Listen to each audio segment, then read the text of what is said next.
영화나 연극을 보면 주연 또 조연들은 대부분 그 배역에 맞는 이름이 있죠. 그리고 그 이름을 공개하고 알려줍니다. 그런데 엑스트라들은 이 맡은 배역의 이름은 따로 없고 보통 친구 1, 2 또는 이웃 1, 2 이렇게 나오기도 합니다. 배역의 이름이 있다는 것은 그만큼 역할이 굉장히 크고 중요하고 그런 것을 의미하겠죠.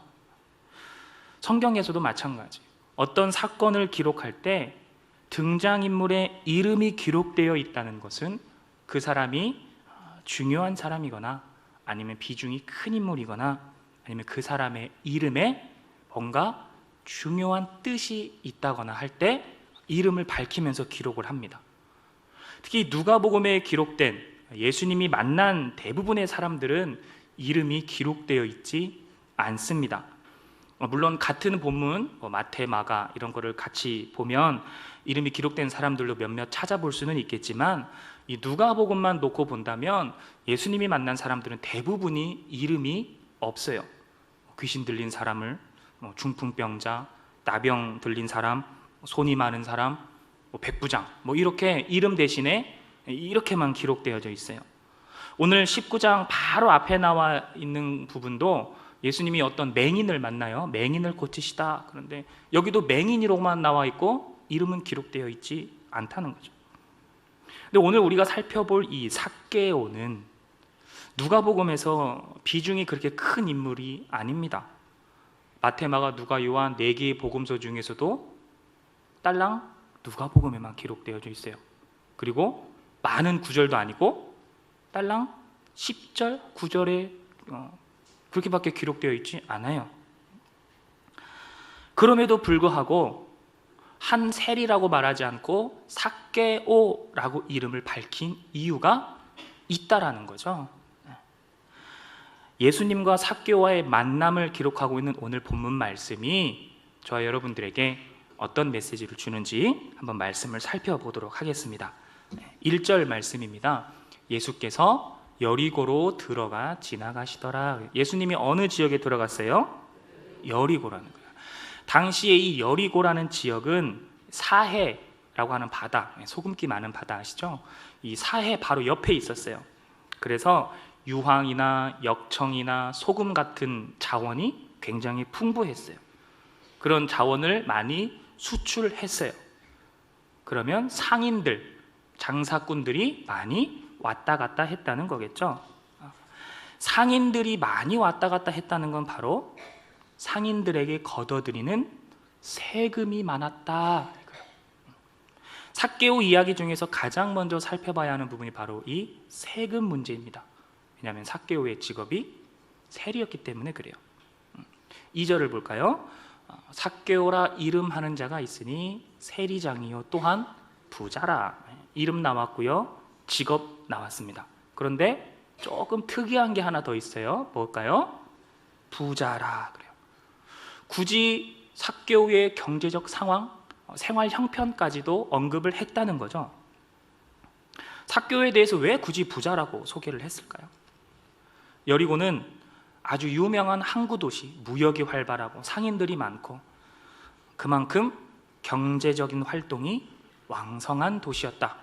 쉽게 얘기하면 부자 도시였다라는 거예요. 여리고는요. 그러면 부자 도시에 사는 사람은 모두 다 부자일까요? 아니요. 부자는 부자고 가난한 사람은 여전히 가난한 자들인 거예요. 아마 부자 도시였기 때문에 빈부격차가 더 컸을지도 몰라요. 그러면 부자 도시에서 부자로 살려면 어떻게 살아야 될까요? 느긋하게 살면 돈이 막 들어올까요? 아니죠. 악착같이 살아야 돼요. 치열하게 살아야 돼요.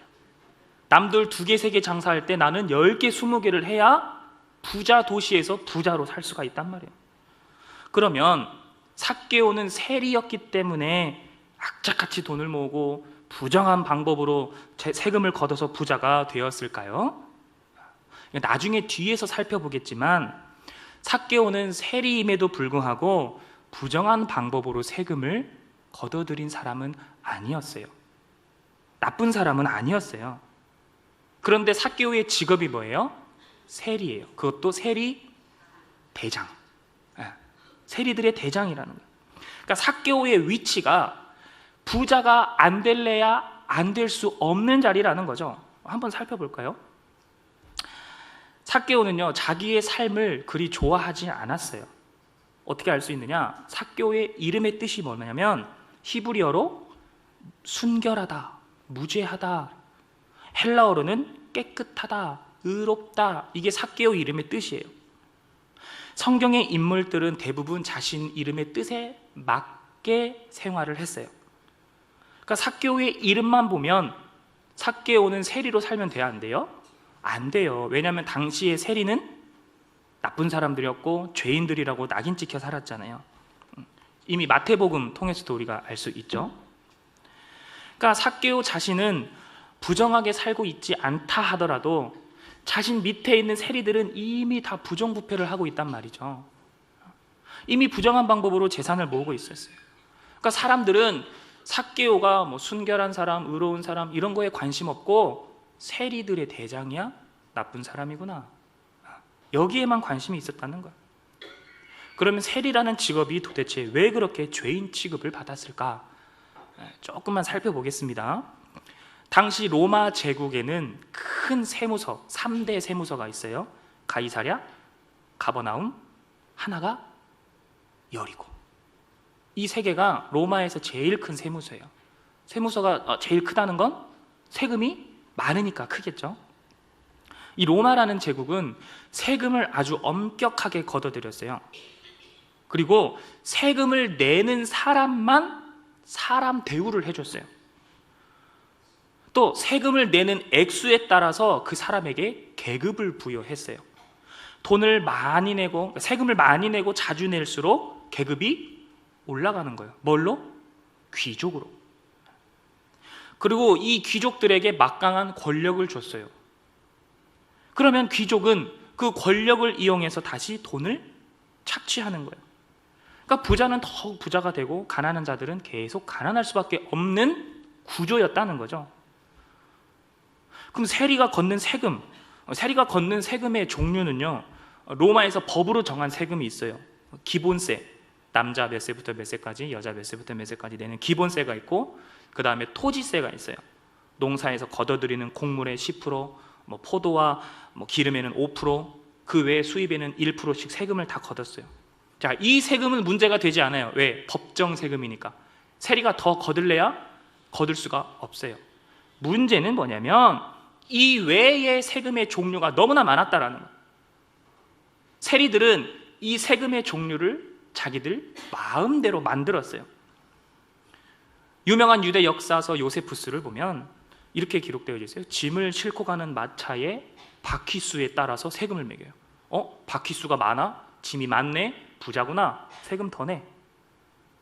또 짐을 싣고 가는 동물에게까지 세금을 매겼어요. 물건을 사고 파는 상인들이 많다 그랬잖아요. 지나가는 상인들의 짐을 풀어본 뒤에 짐이 많으면 또 세금을 더 걷었어요. 말도 안 되는 거죠. 그런데 이렇게 말도 안 되는 세금을 걷는데 왜 사람들은 이 세리한테 뭐라고 말을 못하느냐? 세리들은 로마가 세운 공직자이기 때문에 그래요. 그리고 귀족과 깊은 관계를 맺고 있어서 권력이 어마어마했어요. 이런 세금이 어디 있어요? 어저께 만들어졌어. 안 낼 거야? 너 그럼 노예돼야 돼. 어떻게 안 내겠습니까? 로마는요, 세리들에게 일정한 세금만 부과를 했어요. 니네 지역 이만큼만 내면 돼. 그럼 세리들은 그만큼만 내면 되는데 문제는 뭐라고요? 그것보다 더 걷었다는 거예요. 그러니까 나쁜 놈들이라는 거죠. 그러다 보니 세리는 자신들의 이익을 그런 식으로 계속 끌어모을 수가 있었어요. 더 큰 문제는 뭐냐? 이렇게 세금이 많은데 그러면 세금을 내지 못하는 사람들은 어떻게 되냐? 세금이 너무 많아서 세금을 못 냈을 때는 어떻게 돼요? 로마의 노예가 돼버려요.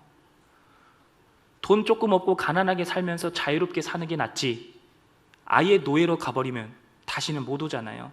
그러니까 세금을 어떻게 해서든지 내려고 돈을 빌려요. 그럼 누구한테 빌려요? 그렇죠. 돈이 많은 귀족한테 가거나 아니면 세리한테 빌린다는 거죠. 그럼 이 나쁜 놈들이 그대로 원금만 받을까요? 이자가 문제예요. 고금리로. 그러니까 원금 갚기도 힘든데 이자까지 갚아야 되니까 이 서민들은 자기들이 가지고 있던 집이나 땅을 어떻게 해야 돼요? 팔 수밖에 없어요. 싼값에. 그러니까 부자는 계속 부자가 되는 거예요. 그러니까 삭개오는 부자가 될 수밖에 없었죠. 자신은 부정하게 살지 않더라도. 그런데 아까 자기의 이름의 뜻에 맞지 않게 살고 있는 것을 깨달으면서 후회하고 있었어요. 자기 이름에 걸맞게 의롭게 좀 깨끗하게 순결하게 살고 싶었지만 이 세리라는 직업이 그럴 수 없는 직업이기에 어떻게 해서든지 내가 이 삶을 좀 벗어나고 싶다, 이런 갈망이 있었다라는 거죠. 나는 이렇게 사는 게 너무나 싫은데 도대체 지금 내가 어디서부터 뭘 어떻게 해야 되는지를 모르고 있었어요. 안절부절하고 있었어요. 그럴 때 삭개오가 누구를 알게 되느냐? 예수에 대해서 소문을 듣게 된 거예요. 소문을 들어보니까 어때요? 좀 이상해요. 대선생님이고 엄청나게 많은 사람들이 좋아하는데 이 사람은 죄인들과 함께 다녀요. 죄인들도 구원을 받을 수 있대요. 예수를 만나면 삶이 변화가 된대요.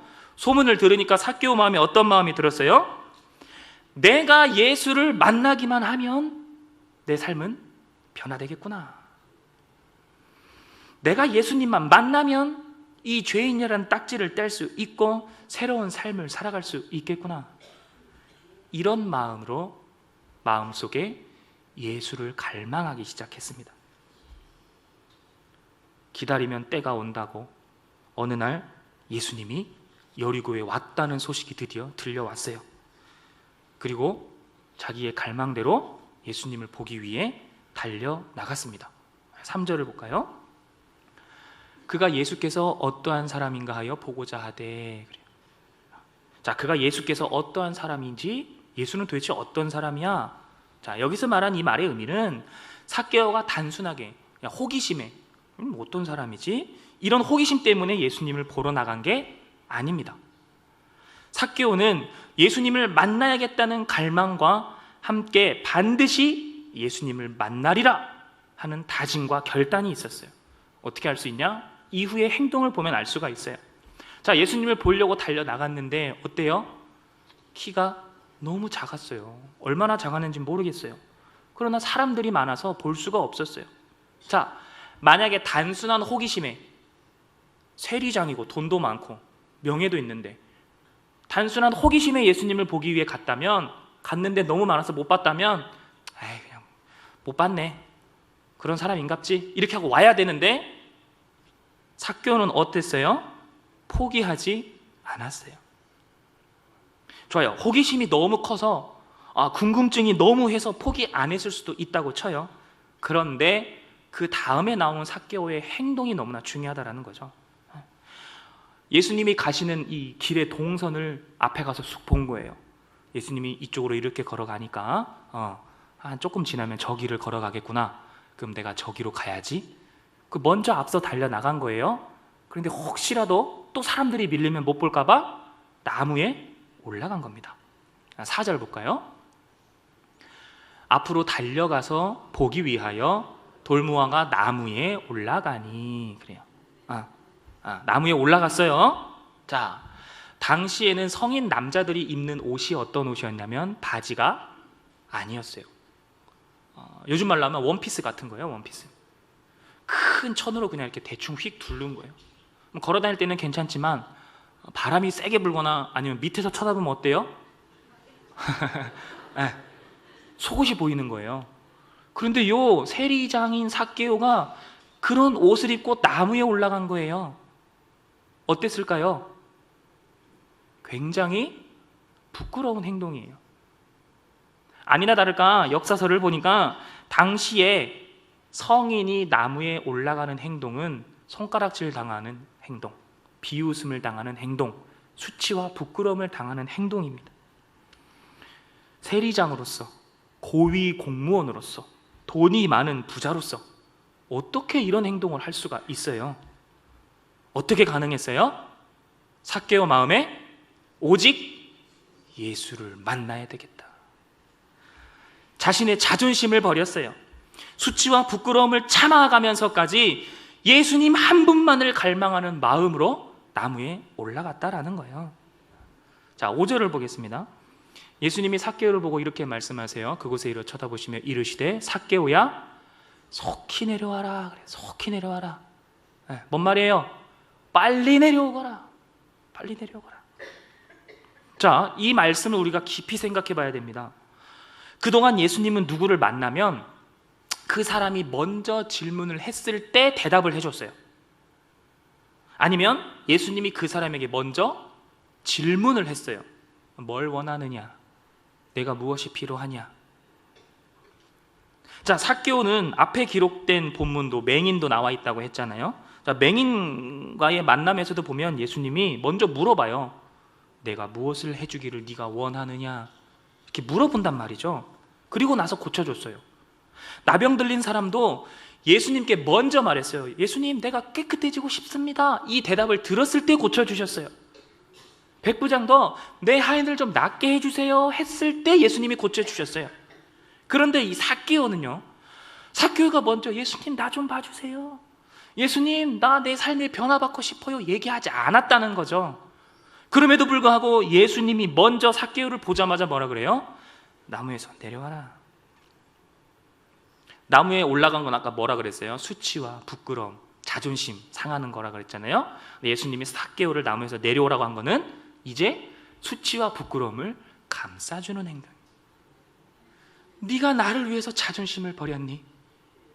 이제 그만하면 됐다. 빨리 내려오거라. 내 아픈 마음, 내 아픈 상처 내가 싸매어줄게. 속히 내려오거라. 자, 그러면 일반적으로 내려오고 나서 이제 뭐 해야 돼요? 물어봐야 되죠. 네가 어떻게 하다 거기까지 올라갔니? 네가 도대체 나를 왜 그렇게 보고 싶어하니? 물어봐야 돼요. 그동안의 행보를 보면. 근데 안 물어보고 뭐라 그랬어요? 예수님이 내가 오늘 내 집에 유하겠다 그래요. 뭔 말입니까? 내가 너의 마음을 알았다. 네가 나와 함께 하고 싶구나. 네가 나와 함께 하기를 원하구나. 말하지 않아도, 마음만으로도, 믿음으로도, 고백으로도, 말하지 않는 하나의 행동만으로도 예수님은 다 알고 계셨다라는 거예요. 6절에 보면 뭐라 그래요? 6절에 보면 급히 내려와, 이제 삭개오가 빨리 내려왔어요. 뭐 했어요? 즐거워하며 영접했어요. 예수님을 어떻게 영접했어요? 즐거운 마음으로 영접했어요. 저와 여러분들 예수님 영접했습니까? 아멘. 마음이 어때요? 즐겁습니까? 매일매일 즐겁습니까? 예수를 영접한다는 건 즐거운 마음으로 살아가는 거예요. 인상 쓰고 교회 오지 마세요. 제가 청년들을 이제 오래 맡다 보니까 간혹 그런 친구들이 있어요. 왜 이렇게 인상이 안 좋아? 뭐 안 좋은 일 있었어? 저는 원래 인상이 안 좋은데요. 그럼 제가 뭐라 그럴까요? 아, 그래. 근데 하나님이 너를 인상 안 좋게 창조하셨을까? 웃을 수 있잖아요. 예수 영접하신 분들이, 예수 영접해서 교회 와서 예배 드린다는 분들이 즐거울 수 있잖아요. 자, 예수님이 이제 삭개오의 집에 들어가니까 사람들이 보고 뭐라 그래요? 7절에 보면 무사람들이 수군거린다. 여기서 수군거렸다라는 말은 원어를 보면 투덜대다, 불평불만하다, 원망하다 그래요. 예수를 원망하고 있는 거예요. 왜? 세리는 죄인인데 왜 죄인의 집에 들어가는 거지? 어떻게 죄인이 구원받을 수가 있지? 사람들은 예수님을 뭘로 본 거예요? 선생으로 본 거예요. 그러나 삭개오는 예수님을 뭘로 본 거예요? 하나님의 아들이요, 구원자 메시아로 본 거예요. 그러니까 죄인의 집에 들어와도 웃을 수 있는 거예요. 죄인의 집에 들어가는 걸 봐도 즐거운 마음으로 영접할 수 있다라는 거예요. 예수는 구원자이시니까. 8절입니다. 이제 예수님이 집에 왔겠죠. 삭개오랑 이런저런 얘기를 했겠죠. 예수님도 이렇게 저렇게 얘기를 했겠죠. 같이 밥도 먹었겠죠. 삭개오가 자신의 삶을 다 털어놨겠죠. 예수님, 제가요 사실은요 이렇게 살기 싫어요. 저는 제 이름 뜻에 맞게 이렇게 살고 싶은데요, 이게 안 돼요. 어떻게 해야 될까요? 뭘 어디서부터 어떻게 시작해야 될까요? 예수님이 뭐라고 말씀을 하셨겠죠. 중요한 건 삭개오가 그 말을 듣고 하겠다고 약속을 했다라는 거예요. 첫 번째 뭡니까?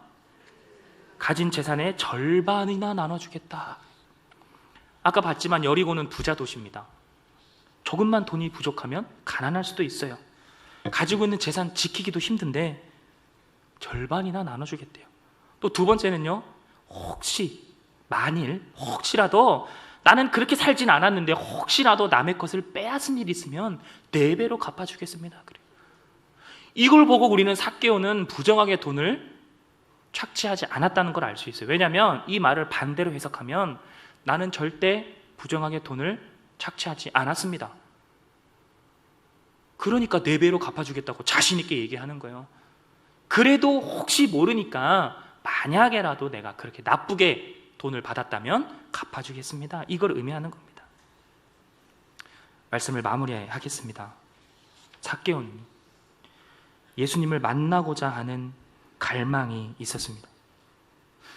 그러나 단순히 예수님을 보기 위한, 누구인지 궁금해서 한 갈망이 아니라 자신의 삶을 변화시켜 주실 분은 예수님이라는 믿음의 확신이 있었다라는 거예요.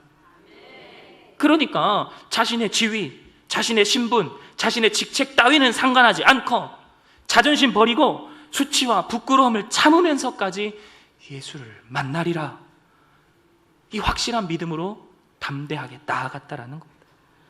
예수님을 만나면 나는 변화되리라, 이 확신이 결국, 믿음의 고백이 결국 삭개오를 변화시켜 주셨습니다.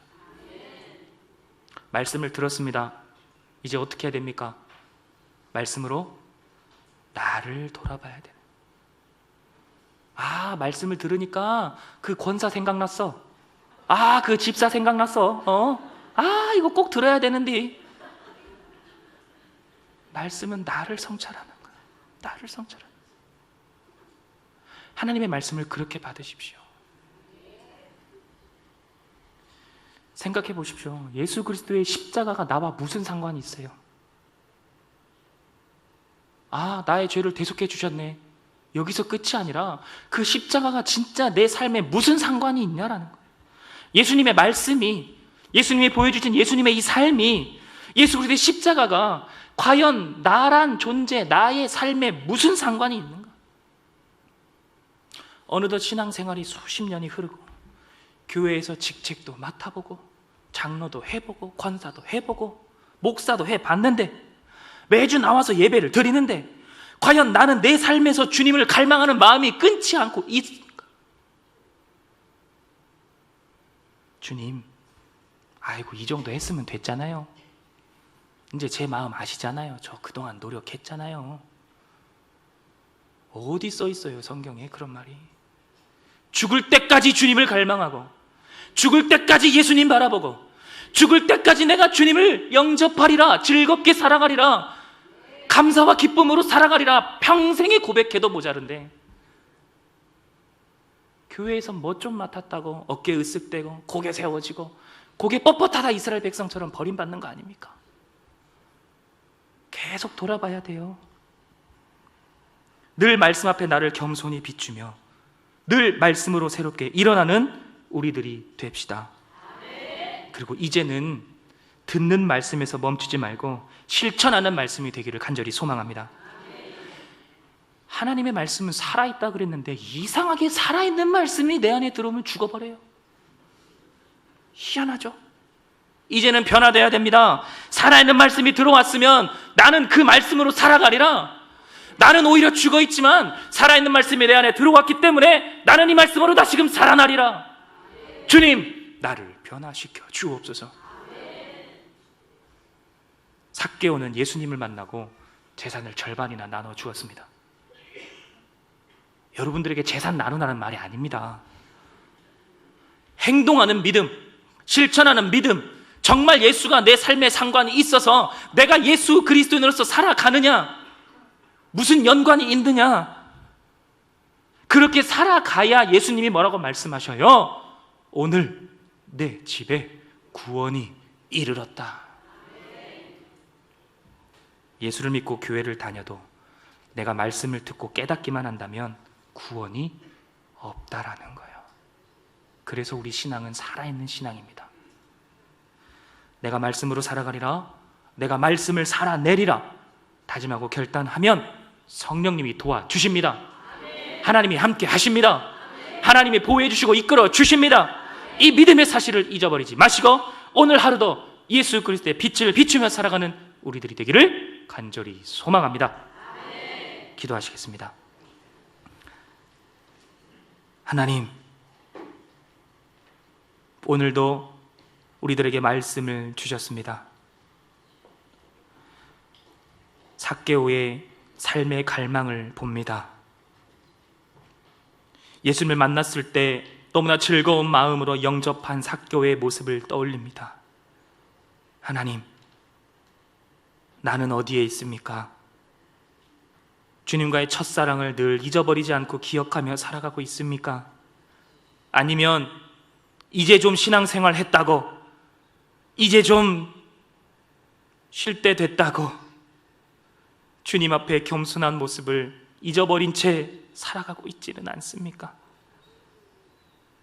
나의 자존심을 버리고 수치와 부끄러움을 당한다 할지라도 예수만은 놓지 않고 살아가는 주님의 자녀들이 되게 하여 주옵소서. 그리하여서 평생에 말씀으로 내 삶을 비춰보고 돌아보고, 그랬을 때 우리 주님이 하시는 말씀, 오늘 내 집에 구원이 이르렀다, 이 말씀 듣기를 갈망하며 오늘도 내일도 늘 나를 돌아보고 말씀으로 승리하며 살아갈 수 있는 믿음의 자녀들이 다 되게 하여 주옵소서. 감사하며 예수님의 이름으로 기도드리옵나이다. 아멘.